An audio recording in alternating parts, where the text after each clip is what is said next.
Hello friends, आज हम पढ़ेंगे मेटा इन आवर सराउंडिंग्स का पार्ट 3।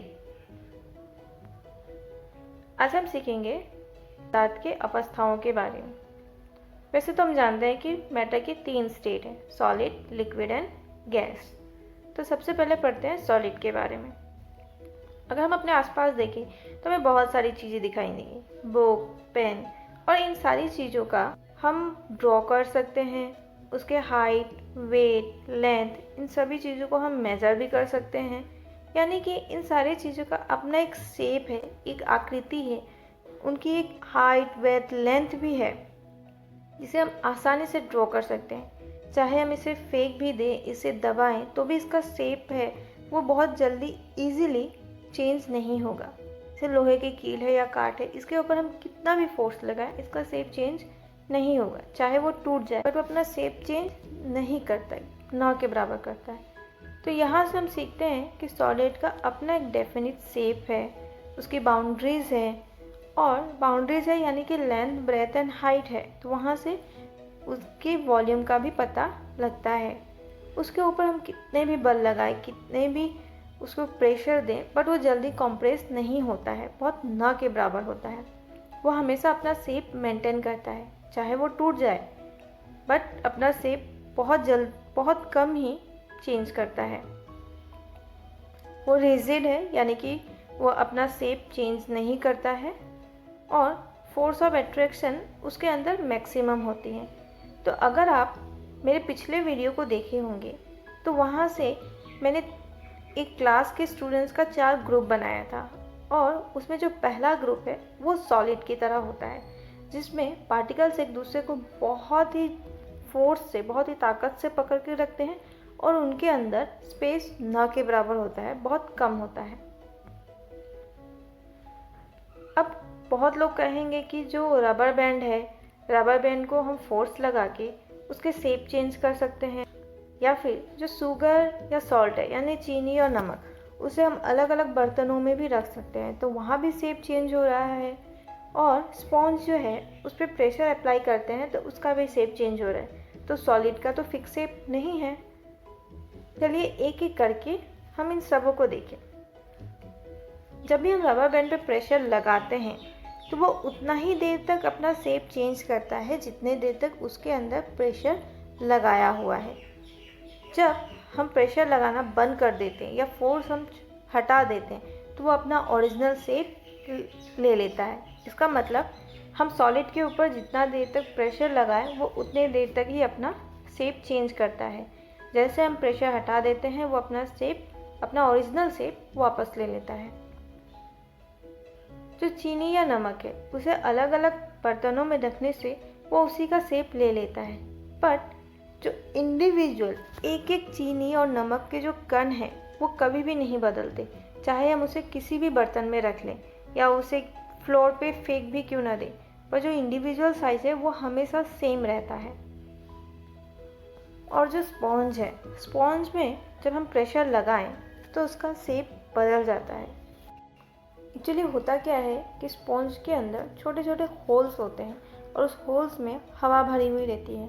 जब उसके ऊपर हम प्रेशर लगाते हैं तो वो हवा निकल जाती है और वो छोटा या साइज़ में पतला हो जाता है। जैसे हम उसके ऊपर प्रेशर लगाना कम कर देते हैं या हटा देते हैं प्रेशर, तो वो होल्स में वापस से हवा बढ़ जाती है और वो अपने ओरिजिनल स्टेट में आ जाता है। Liquid state. तो लिक्विड स्टेट में हम अपने आसपास बहुत सारी चीज़ें देखते हैं, जैसे दूध, पानी, तेल, और इन सारी चीज़ों को हम अलग अलग बर्तनों में भी रख सकते हैं और एक बर्तन से दूसरे बर्तन में भी ले सकते हैं। यानी कि इनका कोई फिक्स शेप नहीं है, इनका कोई साइज़ नहीं है, बट इनका वॉल्यूम है, क्योंकि इन्हें रखने के लिए हमें बर्तन की ज़रूरत हमेशा पड़ती है। और 1 लीटर अगर दूध है तो उसे हम कम से कम 1 लीटर वाले बर्तन में ही रखेंगे। 1 लीटर दूध को हम आधे लीटर दूध वाले बर्तन में नहीं रख सकते हैं। तो इसका मतलब इनका खुद का वॉल्यूम है, बट शेप और साइज नहीं है। तो लिक्विड्स के शेप नहीं है, बट वॉल्यूम है। लिक्विड फ्लो कर सकता है, इसीलिए उसे किसी भी कंटेनर या किसी भी बर्तन में रख दें तो वो उसी का शेप ले लेता है। वो फ्लो कर सकता है, इसीलिए इसे फ्लूइड कहा जाता है। जैसे कि पिछले वाले वीडियो में जो हम 4 ग्रुप बनाए थे, वहाँ से अगर हम सेकेंड ग्रुप लें तो वो लिक्विड जैसा है, जिसमें फोर्स ऑफ अट्रैक्शन भी कम है। जैसे कि हम कह सकते हैं कि फोर्स ऑफ अट्रैक्शन और स्पेस दोनों सॉलिड और गैस के बीच में आता है। अब हम कहेंगे कि सॉलिड में नमक या चीनी अगर हम लें तो उसे हम पानी में इजीली घोल सकते हैं, या फिर लिक्विड कलर, उसे भी हम पानी में इजीली घोल सकते हैं। जो हमारे एक्वाटिक प्लांट्स एंड एनिमल्स हैं वो पानी के अंदर ही रहते हैं, और किसी भी लिविंग एलिमेंट्स को जिंदा रहने के लिए गैसेस की ज़रूरत पड़ती है, मेनली कार्बन एंड ऑक्सीजन। तो यहाँ से हम ये पता कर सकते हैं कि पानी के अंदर हम सॉलिड यानी नमक और चीनी, लिक्विड कोई भी कलर या दूध, और गैस कार्बन डाइऑक्साइड या ऑक्सीजन घोल सकते हैं। तो लिक्विड के अंदर हम तीनों को ही घोल सकते हैं। अगर आपको मेरे वीडियो में कोई भी डाउट्स है तो प्लीज़ मुझे कमेंट बॉक्स में बताएं, और मेरा वीडियो पसंद आया है तो इसे लाइक करें, इसे शेयर करें और चैनल को सब्सक्राइब करें। तीसरा, गैसियस स्टेट। तो गैसियस स्टेट हम एक एक्सपेरिमेंट से समझेंगे। ये सीरीज देख के आप सभी को डर लग रहा होगा, बहुतों को अपनी बचपन की यादें भी आई होंगी, पर डरना नहीं है, यहाँ हम सिर्फ एक्सपेरिमेंट करेंगे। हम ऐसे 3 सिरिंज लेंगे और तीनों का निडल हटा देंगे। उस निडल की जगह हम कोई बैलून या कैप से उसे बंद कर देंगे, और ऐसे हम 3 सिरिंज लेंगे, और 3 सिरिंज में भरने के लिए 3 चीज़ें लेंगे। पहला चॉक पाउडर, वाटर और एयर।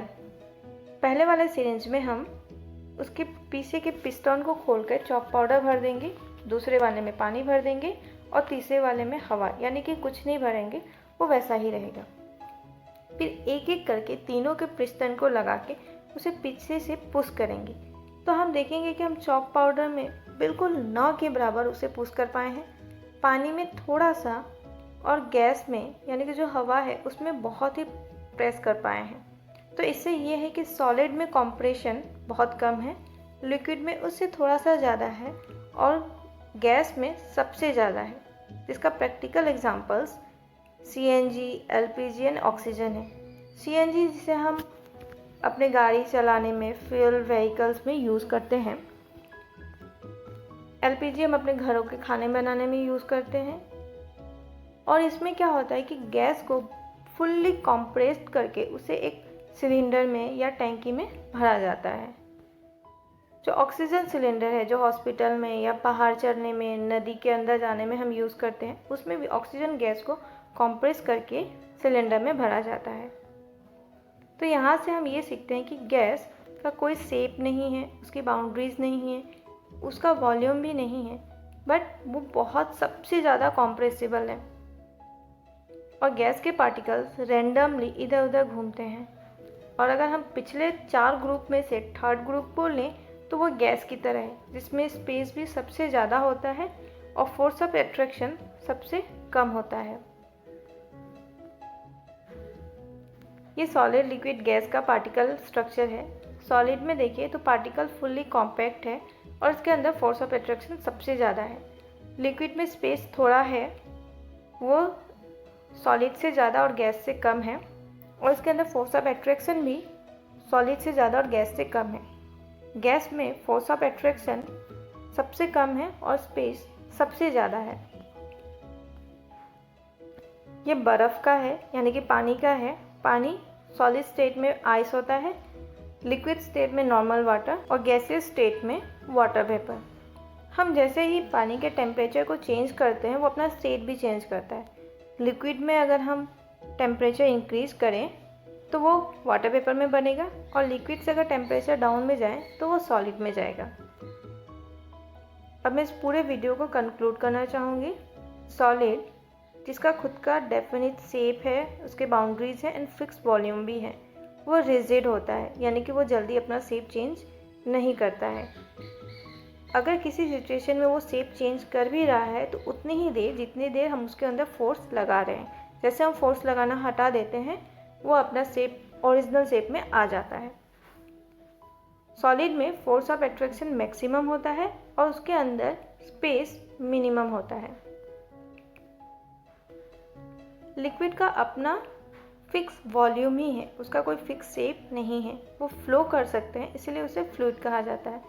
सॉलिड, लिक्विड, गैस तीनों ही लिक्विड के अंदर मिक्स हो सकते हैं।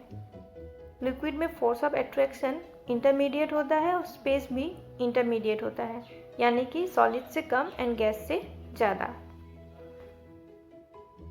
गैस में उनका कोई फिक्स शेप भी नहीं है और फिक्स वॉल्यूम भी नहीं है, बट वो हाईली कॉम्प्रेसिबल है, इसीलिए उसे कॉम्प्रेस करके सिलेंडर में भरा जाता है। उनके पार्टिकल्स रैंडमली मूव करते हैं, उसमें फोर्स ऑफ अट्रैक्शन मिनिमम होती है और स्पेस मैक्सिमम होता है। Thank you.